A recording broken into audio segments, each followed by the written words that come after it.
Welcome back. Now we're spawning in an actor, and that actor is our blaster beam that we've created a new blueprint for, which is pretty basic.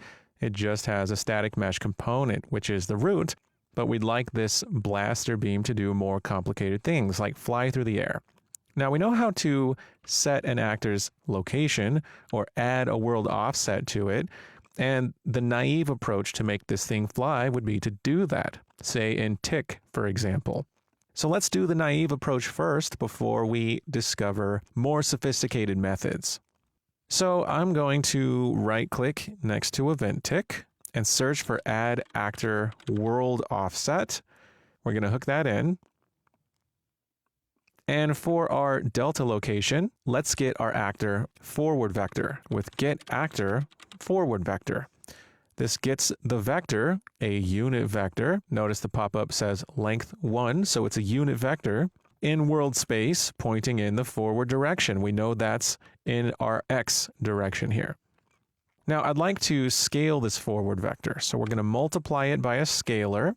I'm going to convert that pin to a float, single precision.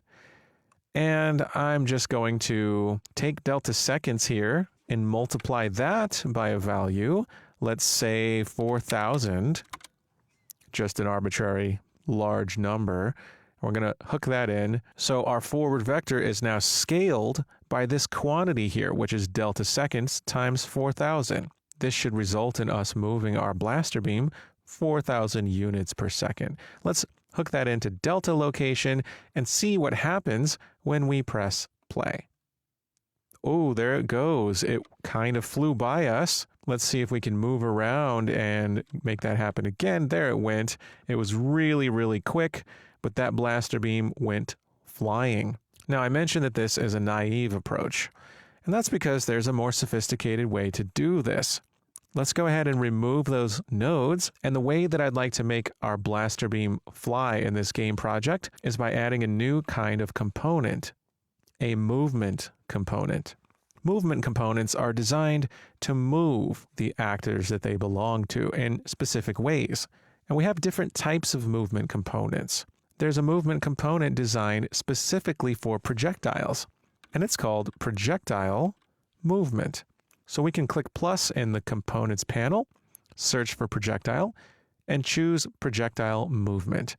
And we now have a projectile movement component, and in the details panel, we can set properties for the projectile movement component and control exactly how this projectile should move. Now, the two most important properties here are initial speed and max speed. Max speed is how fast this projectile can possibly move, and 0 means no limit. So we can leave that one at 0, but for initial speed, we're going to give it a value. Let's try 500 for now and just see what happens with just setting initial speed. We've done nothing else. We're no longer moving our actor manually in Tick.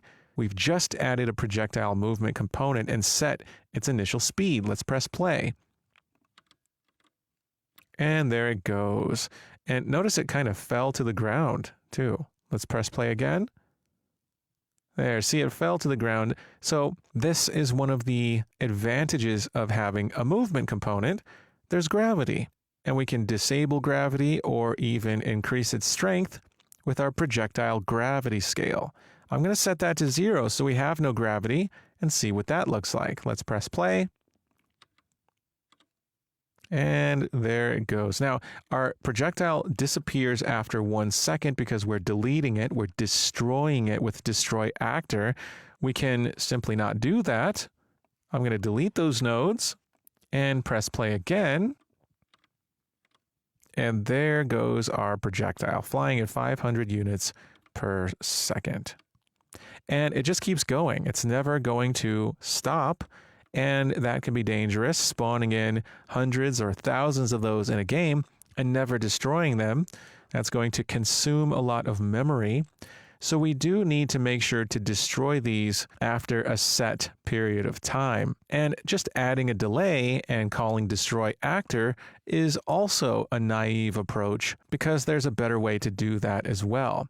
Let's explore that better way now. We'll go back to Blaster Beam and select BP Blaster Beam Self so we can see in our details panel details for the entire actor. And let's search for lifespan and look at this. We have initial lifespan and it says how long this actor lives before dying. 0 equals forever. Note this is the initial value and should not be modified once play has begun. Let's set that to 5 seconds and just see what happens. We're now no longer destroying the actor ourselves. We've just set the lifespan. So let's press play and wait for that actor to be spawned in. And in 5 seconds, well, it went into the floor, so we're going to want to make sure that it's working. So let's set initial lifespan to 2 seconds and just prove to ourselves that we can see that thing get destroyed. There we go. It went out after 2 seconds. So setting a lifespan on projectile actors is a good idea.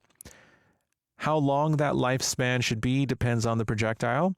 I'm going to set these to 30 seconds though. So if they never hit anything and we never destroy them, they'll destroy themselves after 30 seconds. And now we have a blaster beam. And we can come into projectile movement and simply change the initial speed if we'd like it to be faster. We can set it to 1,000 or really whatever number we want here. And just because I can, I'm going to spawn 2 beams, one at each rifle socket location. So I'm going to take spawn actor BP blaster beam, Control D to duplicate it, and take get socket transform and duplicate those nodes. But I'm going to change this to rifle R instead and hook that in for the spawn transform so that we're spawning 2 blaster beams. And I no longer want my debug spheres, so I'm going to delete those from my tick event. And now let's see how this looks spawning in 2 blaster beams. Here we go. And there they are. And if they never get destroyed, they will be destroyed in 30 seconds. But that's a ways out, so I'm not going to wait for that. I trust that they'll be destroyed. Excellent.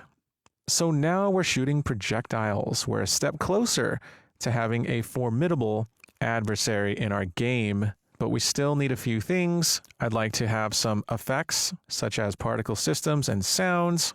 And we need our blaster beams to actually do something when they hit us, because our drone is actually firing these at us, right? We want them to hit us and potentially cause us to lose the game. So we have a few things left in our first basic game. Excellent job, and I'll see you soon.